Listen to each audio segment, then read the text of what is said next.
Now, sometimes playing chords is not about progressing from one chord to the next. It's not a chord progression. Sometimes it's about expanding. And we do that the same as we do with melodies. When we have long notes, we can add some movement to them.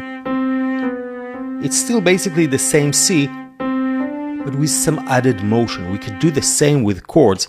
We can take this F major chord and then move notes 3 and 5 down by a semitone, get this diminished chord and back. Same basic F, but with some motion.